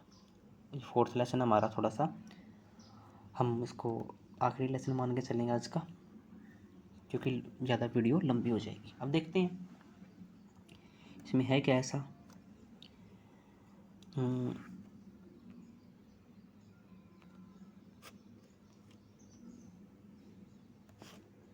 ये आपका पुराना भवन है। एक जसपाल है, एक हरप्रीत है, क्रिकेट खेल रहे थे, ठीक है। उन्होंने कुछ देख लिया, खंडहर जैसा घर है, उसकी तारीफ कर रहे थे लोग। इन्होंने कहा भाई अगर आपका पुराना क्षेत्र है, आपके पुराने महल हैं, इनको तो गिरा देना चाहिए। ये तो कभी भी गिर सकते हैं, नुकसान दे सकते हैं, लेकिन लोग उनकी तारीफ कर रहे हैं, अच्छा लग रहा है। वास्तुकला के बारे में जिक्र कर रहे हैं, नक्काशी के बारे में कर रहे हैं।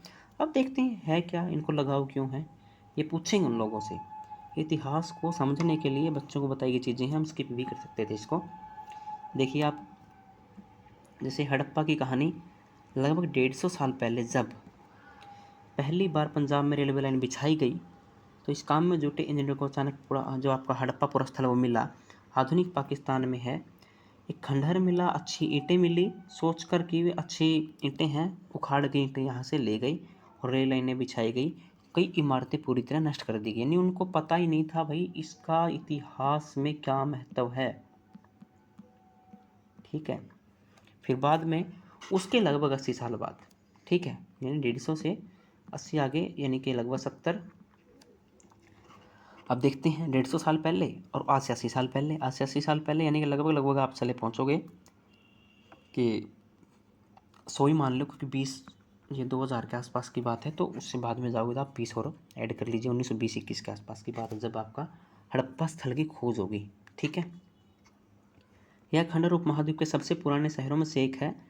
नगर की खोज सबसे पहले हुई, इसलिए बाद में मिलने वाले सभी पुरास्थलों को इसी के नाम पर नाम दिया गया। इतिहास में एक परंपरा होती है, मान लीजिए आपका ये स्थान है कोई ए, और ये किसी नई सभ्यता से मिला जुला है, और सबसे पहले इसी खोजो, इस सभ्यता का हमें नाम का पता नहीं है, इस क्षेत्र में फैली हुई है ये स्थान, ये हमें ए मिला, तो इसको बोल देंगे हम ए सभ्यता।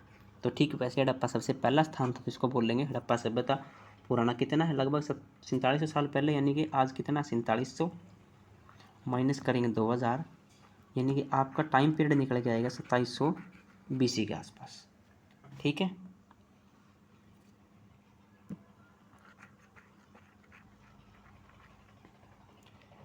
नेक्स्ट देखते हैं इन नगरों की विशेषताएं।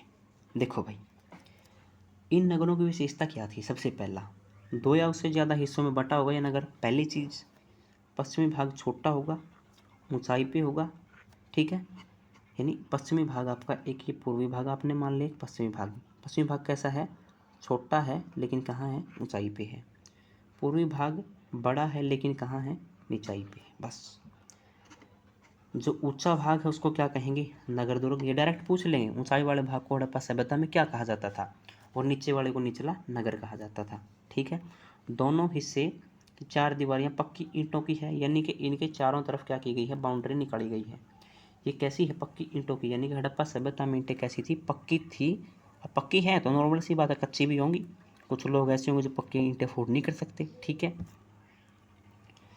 अब देखते हैं, हजारों सालों बाद आज तक इनकी दीवारें खड़ी हैं। दीवार बनाने के लिए ईंटों की चिनाई इस तरह करते जिससे दीवारें मजबूत रहें। अब ये है ना, हमें इससे कोई लेना देना है नहीं, बस आपने थोड़े स्थल याद रखना है।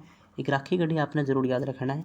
कालीबंग आपका राजस्थान में है, गंवेरी वाला आपका राजस्थान में है, चनहूदड़ो आपका ये आपका पाकिस्तान की तरफ चला जाएगा, धोलावीरा सुरकोटता ये दोनों आपके गुजरात में है, लोथल आपका गुजरात में है। ये स्थल मैंने आपको बता दिए। नगर दुर्ग, कुछ खास इमारतें हैं। नगर दुर्ग अभी बताया ना, दुर्ग यानी किला यानी कि ऊंचे वाला भाग, ठीक है, जो ऊंचाई पे बना हुआ। ये आपका मान लीजिए पिलर है, पिलर के ऊपर ही महल बना लिए, ठीक है। ऊंचाई वाला भाग आपने कुछ ऐसे याद रख लेना है। जैसे इसमें कुछ खास इमारतें मिली हैं, जैसे मोहनजोदड़ो में मिला है खास तालाब, जिसको कई बार कहते हैं महान सेना नगर। तो महान सेना नगर मिला कहाँ है, मोहनजोदड़ो में, ठीक है। और ये पूछ सकते हैं मोहनजोदड़ो के किस भाग में मिला है, नगर दुर्ग में मिला है, निचला नगर में मिला है, दोनों में मिला है, दोनों के बीच में मिला, कुछ भी ऐसा बना सकते हैं वो। इस तालाब को बनाने में ईंट और प्लास्टर का प्रयोग किया गया है। ठीक है, पानी के रिसाव को रोकने के लिए आपका प्लास्टर के ऊपर आपने चारकोल की परत चढ़ाई है। ठीक है, चारकोल की परत चढ़ा दी ताकि पानी वहाँ से लीकेज वगैरह ना हो। अब सरोवर के दोनों तरफ सीढ़ियाँ उतारी गई है और चारों तरफ कमरे भी बनाए गए थे। इसमें भरने के लिए पानी कुएं से आता था और बाद में इसे खाली कर दिया जाता था। यानी कि आगे दिखाऊंगा आपको, थोड़ा सा इसमें फ़ोटो भी है, देखिए ये रहा। अब इसके देखिए इसको, ये आपका जो हो गया, तो इसकी ये सीढ़ियाँ होगी, ये यहाँ से उतर गई। इसके भी आसपास देखो, यहाँ जो लाइनिंग आपको दिखाई दे रही है, ये आपको लाइनिंग जो दिखाई दे रही है, ये कमरे हैं इसके चारों ओर। तो इसके चारों ओर कमरे थे। ये है कहाँ, तो आपने थोड़ा सा याद रख रहा है, नगर दुर्ग वाले हिस्से में मिला है। ठीक है, इसलिए इसको कई बार कहेंगे कि ये विशेष लोगों का अक्षेत्र होता था। ऊंचा है तो ऊंचाई पर रहने वाले लोग आज भी आपने कई बार दिखाई दिए होंगे, मतलब लगभग ऊंचे व उनके इसके उत्तर जो खुद को विशेष मानते हैं, कुछ ऐसा आपने याद रखें, हो जाएगा। नगर दुर्ग में आपको मिला है मोहनजोदड़ो का ये भवन। ठीक है, भवन नहीं सॉरी, ये महान स्नानागार है, नहाने के लिए इसका इस्तेमाल होता था। शायद यहाँ विशिष्ट नागरिक विशेष अवसरों पर स्नान किए जाते थे, बस इसी से आपको अनुमान लगा लेना है। विशेष नागरिक कहाँ, नगर दुर्ग में।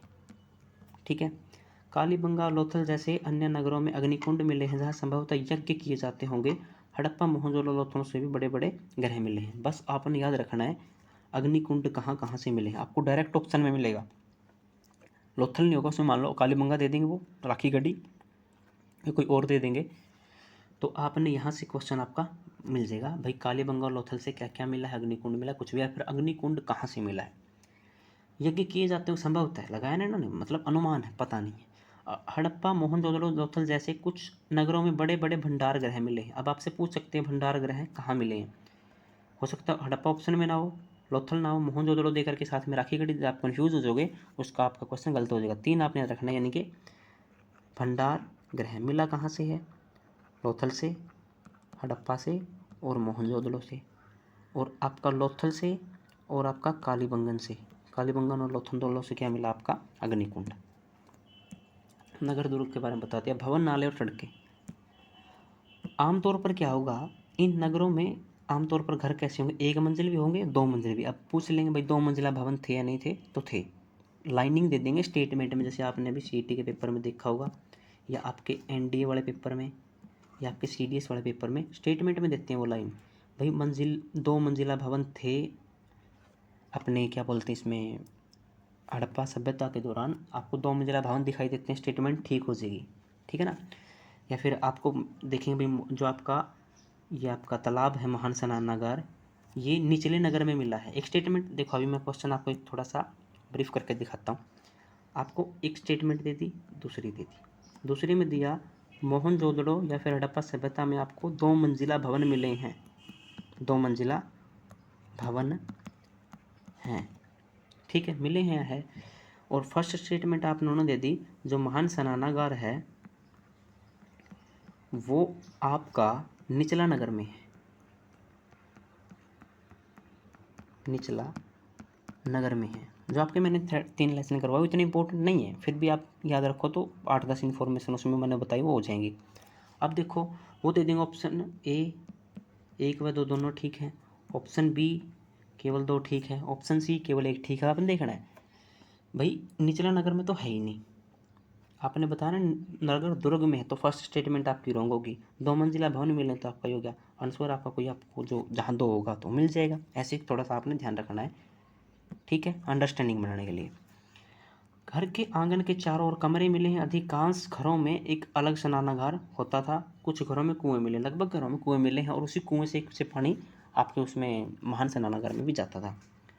कई नगरों में ढके हुए नाले हैं, इन्हें सावधानी से सीधी लाइन में बनाया गया है। हर नाली में हल्की ढलान है ताकि पानी आसानी से बह सके।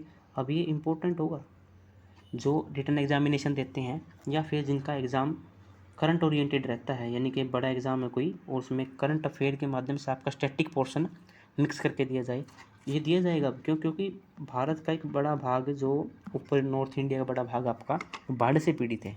बाढ़ से निपटने के लिए इनके क्या क्या उपाय थे वो हो जाएंगे। नालियाँ सड़कों की नालियों से जोड़ती, बाद में बड़े नालों में मिल जाती थी। नालों के ढके होने के कारण जगह जगह मेल होल बनाए गए हैं। इनके जरिए देखभाल और सफाई की जाती थी। योजनाबद्ध तरीके से बनाया गया था।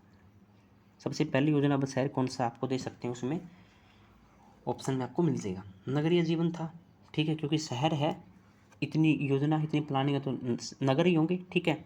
बड़ी हलचल रहा करती थी, नॉर्मल सी बात आज भी रहती है। नगर में खास इमारतें बनाने वाले योजना में जुटे रहते थे लोग। तो वहाँ लोग कौन रहते थे कि योजना बनाने वाले। दूसरा, शासक रहते होंगे। तीसरा, शासक लोगों को दूर दूर भेजकर बहुमूल्य पत्थर वगैरह मंगवाते थे। ये उनका काम है, वो क्या करते थे क्या नहीं करते थे। आपने ध्यान रखना कौन कौन रहते हैं। योजना बनाने वाले, शासक रहते थे, और शायद मन को सोना चांदी से बने आभूषण कीमती अपने पास रखते थे। कौन, शासक। अमीर है, अमीरी रखेंगे इतनी बढ़िया बढ़िया चीज़ें। लिपिक भी रहते थे, यानी कलरक का काम करने वाले। मुहरों पर तो लिखते ही थे, शायद अन्य चीज़ों पर भी लिखते होंगे जो आज नहीं बची होंगी। तो आपने वहाँ नगरों का जीवन कैसा मिल गया ना। यानी शासक लोग थे। शासक लोग क्या क्या चीज़ें प्रयोग करते थे। लिपिक का काम क्या था, लिखाई वो कहाँ कहाँ करता था, ठीक है। साथ में योजना बनाने वाले, 3 वर्ग इसमें बता दी। समाज के बारे में थोड़ी सी इसकी जानकारी मिल गई आपको। शिल्पकार स्त्री और पुरुष दोनों थे। घरों में किसी उद्योग स्थल पे किसी तरह की चीज़ें बनाते थे, लंबी यात्राएं करते थे, वहाँ से उपयोगी वस्तुएं लाते थे, साथ ही दूर लेके जाते थे। किस्से कहानियाँ, मिट्टी से, आपका जो, छोड़ो इसको, लाइन को, मिट्टी से बने कई खिलौने से बच्चे खेलते होंगे। देखो आज भी है, शिल्पकार होगा। अगर मटका है तो मटका बनाने वाला होगा, खेल है तो खेल बनाने वाला होगा, ठीक है। रथ है तो रथ बनाने वाले होंगे, कुछ ऐसा। शिल्पकार स्त्री भी हो सकते हैं, पुरुष भी। उद्योग स्थल पर काम करते थे और अपना बेचते थे, यानी काम धंधे का आपको अनुमान आ गया यहाँ से, ठीक है। क्योंकि बच्चों के लिए किताब बनाई गई, इसमें बस इतना ही आपको समझाने की कोशिश की गई है। कुआं वगैरह दिखाया गया, चित्र के माध्यम से आपका मनोरंजन किया गया है। ये इनकी मोहर है, ठीक है। इसकी जो लिपि, खास बात इसकी, यह आपकी बाएं से दाएं फिर दाएं से बाएं लिखी जाती थी, और ये भाव चित्रात्मक लिपि है। इसके बारे में आप नोट कर भी सकते हैं, कैसी लिपि है, भाव चित्रात्मक। और लिखी कहाँ से कहाँ जाती थी, बाएं से दाएं और दाएं से बाएं, ठीक है।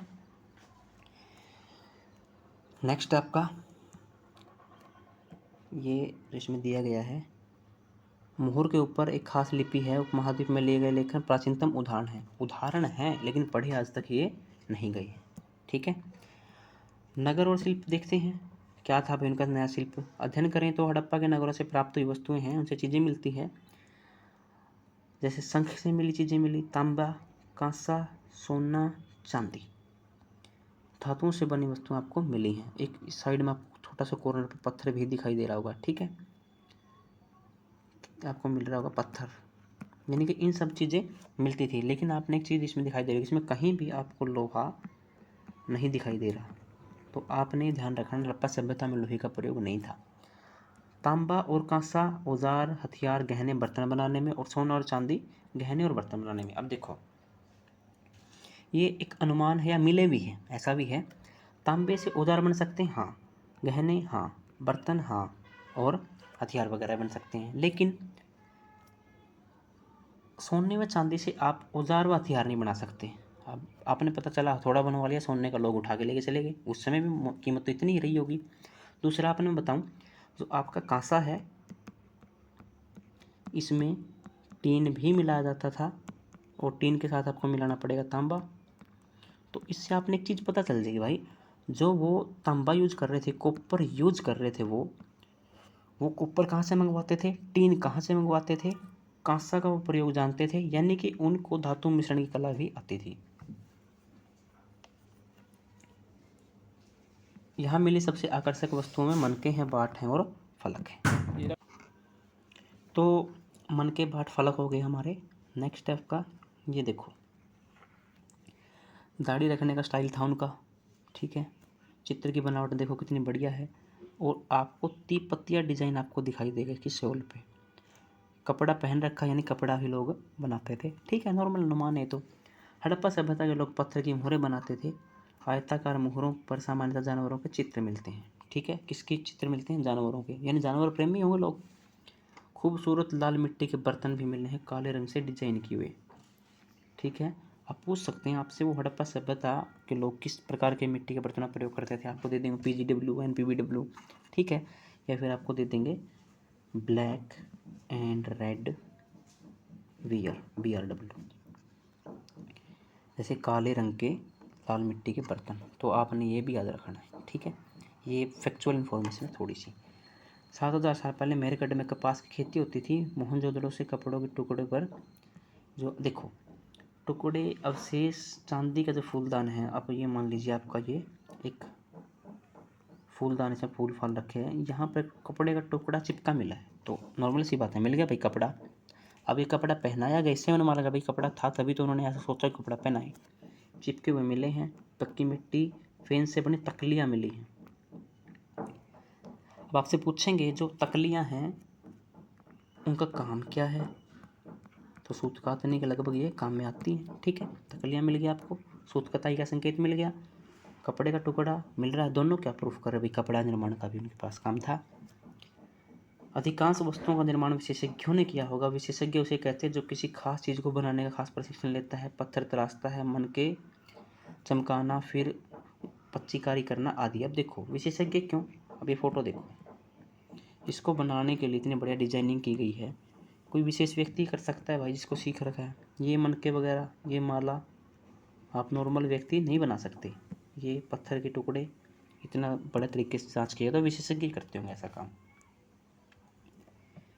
मूर्ति का चेहरा देखो कितने आकर्षक ढंग से बनाया, उसकी दाढ़ी अच्छी तरह से दिखाई गई है। यह किसी विशेषज्ञ मूर्तिकार का ही काम हो सकता है।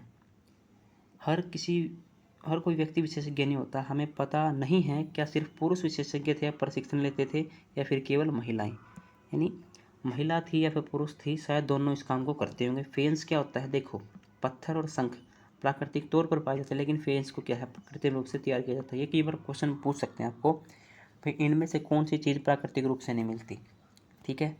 नहीं मिलती दे करके वो फेंस ऑप्शन में दे देंगे। फेंस बनता कैसे है, जैसे बालू आपका स्फटिक पत्थरों का चूर्ण, उसमें गोंद मिला करके इसको तैयार किया था। बालू है और पत्थर है, उसका चूरा किया आपने, दोनों को मिला, उसमें गोंद मिला दिया, आपका जो मिल गया फेंस मिलेगा। इस चिकनी परत के ऊपर प्राय नीले हरे समुद्री हरे होते। देखो एक चिकनी परत चढ़ा दी और चिकनी परत का रंग कैसा होता है, या तो नीला या फिर हल्का हरा। चूड़ियाँ, मनके, बालें, छोटे बर्तन बनाने में इसका प्रयोग होता है। कच्चा माल कहाँ से मंगवाते थे, अब ये बाकी स्किप कर सकते हो, अब मैं इसमें बताऊँ क्या करना आपने। कच्चा माल पदार्थ कौन सा होता है जो प्राकृतिक रूप से मिलता है, अन्य वस्तुओं के उत्पादन में काम आता है, ऐसा के रूप में कह सकते हो इसको आप। जैसे मिसाल के तौर पर किसानों द्वारा पैदा किया गया कच्चा माल कपास है, कताई बुनाई करके कपड़ा तैयार उसका तैयार माल है। कच्चा माल क्या कपास हो गया। इसमें लोहा आप काट देना, लोहा नहीं था, लेकिन तांबा, सोना, चांदी, बहुमूल्य पत्थर जैसे पदार्थों को दूर दूर से आयात करते थे, यानी जो हमारे पास नहीं हो बाहर से मंगवा लेंगे। आप देखते क्या मंगवाते थे वो। हड़प्पा के लोग आयात संभवतः तांबे का यानी कॉपर मंगवाते थे, कहाँ से वो, राजस्थान से। उसके बाद पश्चिम एशियाई देश एक आपका ओमान,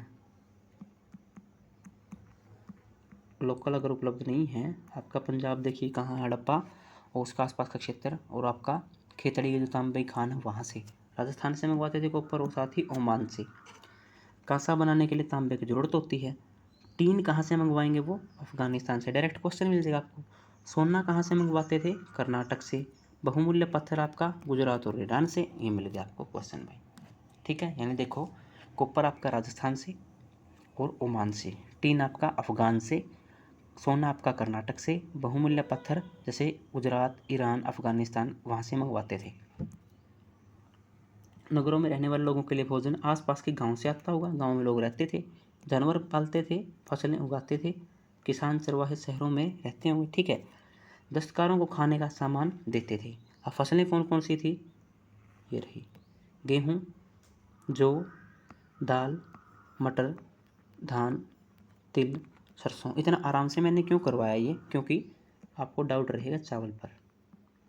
अब ये आपने डाउट में रखना है, क्योंकि इसके पुख्ता प्रमाण हड़प्पा सभ्यता के पास ये प्रयोग करते थे या इसमें प्रयोग में लेके आते थे, नहीं आते। इसके ऊपर डाउट है, धान को आप कह सकते हो, ठीक है। थोड़े बहुत अगर इसके अवशेष मिलें तो आपको लोथल वाला क्षेत्र, गुजरात वाला क्षेत्र से आपको मिलेंगे। चावल के ऊपर भी डाउट है, फिर भी मान लिया जाता है चावल था। अगर आपके ऑप्शन में आ जाए दिया हो गेहूँ, जौ, धान, किस चीज़ से परिचित नहीं थे, तो आपने एक चीज़ का ध्यान रखना है, गन्ना। अगर गन्ना ऑप्शन में नहीं है, धान देखा तो धान के साथ आप जा सकते हो। हल का प्रयोग एक नई बात थी ज़मीन की जुताई के लिए। हल नहीं बच पाए, शायद लकड़ी के बने होंगे, ठीक है। लकड़ी ज़्यादा जल्दी नष्ट होती है। लेकिन हल्के आकार के खिलौने मिले हैं। तो खिलौनों से क्या अनुमान है? आज ट्रैक्टर के खिलौने मिलते हैं, ट्रैक्टर है। बच्चे जेसीबी से खेलते हैं, जेसीबी खिलौने के रूप में, तो जेसीबी हमारे पास है। ट्रक से खेलते हैं, ट्रक भी है। इसका मतलब हल से खेलते तो हल भी थे, अनुमान लगा लिया। बारिश कम होती इसलिए सिंचाई के लिए लोगों के पास अन्य तरीके रहे होंगे, पानी का संचय करना उनके लिए ज़रूरी रहा होगा। ज़रूरत पड़ने पर उससे सिंचाई कर ली जाती होगी। क्या क्या पालते थे? गाय, भैंस, भेड़, बकरी। लेकिन आपने घोड़ा इसमें कहीं देखने को नहीं मिलेगा। इसके थोड़े बहुत प्रमाण मिले हैं, वही लोथल से या फिर सुरकोतदा जो मैंने अभी करवाया था गुजरात में क्षेत्र, वहाँ से। लेकिन इसको हम नहीं मानते, इक्का दुक्का प्रमाण है, उसको हम नहीं मानते। तो इसलिए फसल कौन सी नहीं मिली है? देखो, धातु लोहा नहीं मिली, ठीक है। पशु घोड़ा नहीं मिला, फसल कौन सी नहीं मिली आपको? वहाँ गन्ना। तीनों आपने एक्सेप्शन याद रखने हैं। मछलियाँ पकड़ते थे, हिरण जैसे जानवर शिकार करते थे, बेर भी मिले हैं, उनको फलों को इकट्ठा करते थे। गुजरात में हड़प्पा स्थल है धोलावीरा, उसके बारे में थोड़ा पढ़ लेते हैं। कच्छ के क्षेत्र में है, साफ पानी से मिलता था, ज़मीन उपजाऊ थी। जहाँ हड़प्पा सभ्यता कई नगर 2 भागों में बंटे हैं। देखो, ज़्यादातर मैंने बताया ना, एक पूर्वी भाग एक पश्चिमी भाग, ऐसा बताया था। लेकिन धोलावीरा कहाँ है? 3 नगरों में बंटा। तो आपसे पूछ सकते हैं कौन सा नगर 3 भागों में बंटा? अगर ऑप्शन में धोलावीरा, तो धोलावीरा के साथ आपने जाना है। इसके हर हिस्से चारों ओर ऊंची ऊंची दीवारें, यानी कि पहला इनका पूर्वी भाग, फिर मध्य भाग और फिर पश्चिमी भाग। चारों ओर क्या है उनके? दीवारें हैं। ऐसा नहीं भाई मतलब कोई एक क्षेत्र छोड़ दिया, ठीक है। अंदर जाने के लिए बड़े बड़े प्रवेश द्वार आपके बने हैं। खुला मैदान भी है। शायद यहाँ का होता है सार्वजनिक कार्यक्रम, जैसे हमारे यहाँ भी होते हैं। सार्वजनिक कार्यक्रम के 2 ही जगह अनुमान मिले, एक महान स्नानागार मोहनजोदड़ो से, दूसरा सार्वजनिक कार्यक्रम का आपका धोलावीरा से। और यहाँ कुछ अवशेषों में हड़प्पा लिपि के बड़े बड़े क्षेत्रों में खुदा पाया गया है। अभिलेखों को संभवतः लकड़ी में जड़ा गया था। यह एक अनोखा अवशेष है क्योंकि यह हड़प्पा के लेख मुहर जैसी छोटी वस्तुओं पर पाए जाते हैं।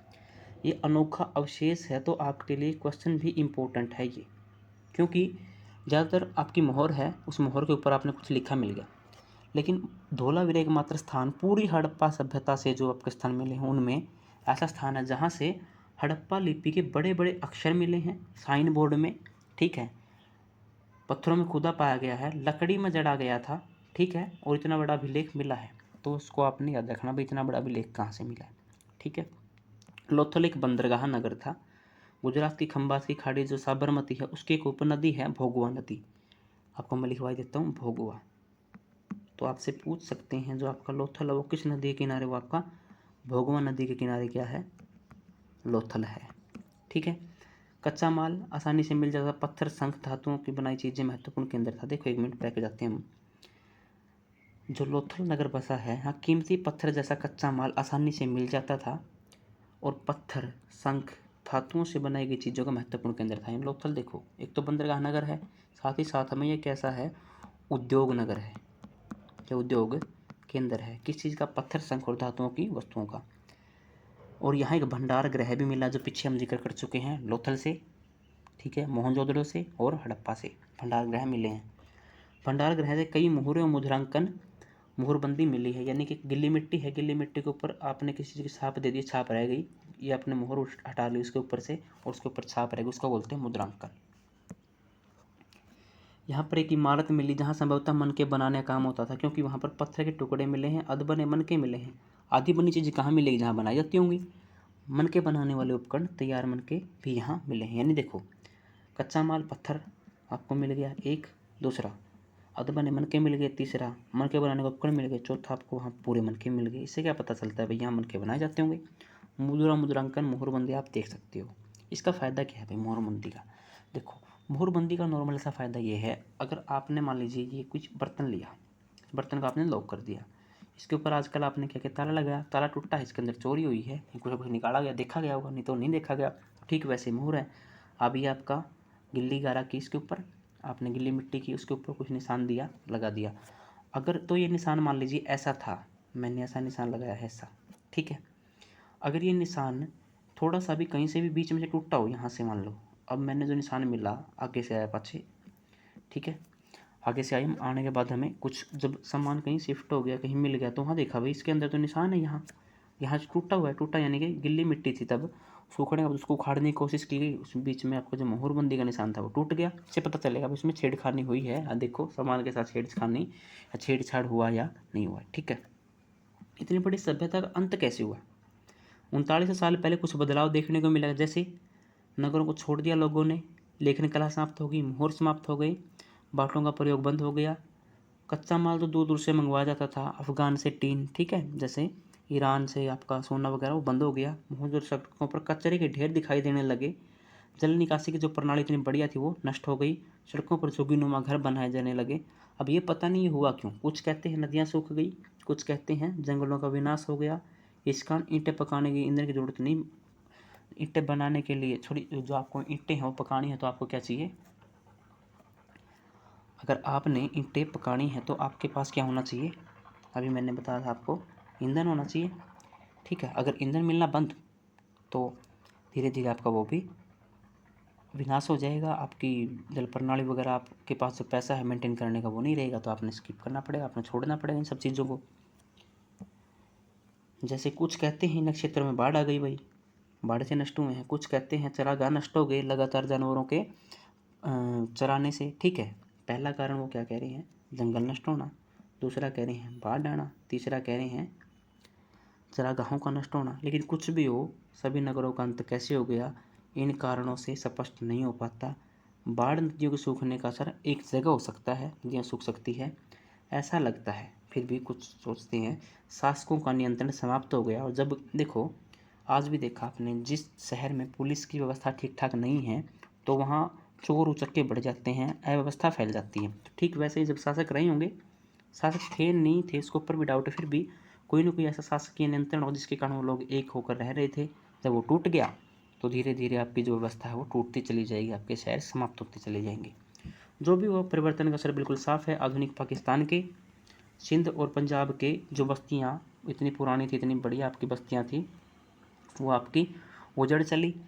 कई लोग पूर्व देखो, अब ये लोग मान लीजिए इस क्षेत्र में रह रहे थे, आपकी इंडिया के इस क्षेत्र में, ये जम्मू कश्मीर वाला क्षेत्र है, ठीक है, आपने कुछ ऐसा मान के चलना, नीचे वाला क्षेत्र ये गुजरात वाला क्षेत्र रह रही है, ये लोग पूर्व की तरफ और दक्षिणी तरफ बढ़ चलेंगे, ये क्षेत्र वीरान हो जाएंगे, यहाँ कोई और आके रहने लगेगा। इलाके में नई और छोटी बस्तियाँ में जाकर बस गए। 1400 साल बाद नए नगरों का विकास होगा, ठीक है। यानी कि देखो जो मैंने बताया था, सिंधु के नगर 4700 साल पहले ये ख़त्म हो जाएंगे आपके 3900 साल पहले। फिर आपके गंगा के नगर इस क्षेत्र में उभरेंगे, वो उभरेंगे 2500 साल पहले, बीच में कितना 1400 साल का गैप है, वही है ये। आई थिंक आपको ये चीज़ें समझ में आई होगी। हमने एक ही वीडियो में 4 लेसन को कंप्लीट करने की कोशिश की है और उम्मीद है कि आपको लेसन थोड़े से समझ में आए होंगे, क्योंकि पूरा समझने के लिए तो आपको इसको साथ साथ में रीड करना पड़ेगा। और अब हम अपना लेक्चर है, जो आपका लेक्चर है ये हम यहीं पर रोकते हैं। आप अपने चैनल को सब्सक्राइब करें, हमें सपोर्ट करें। धन्यवाद।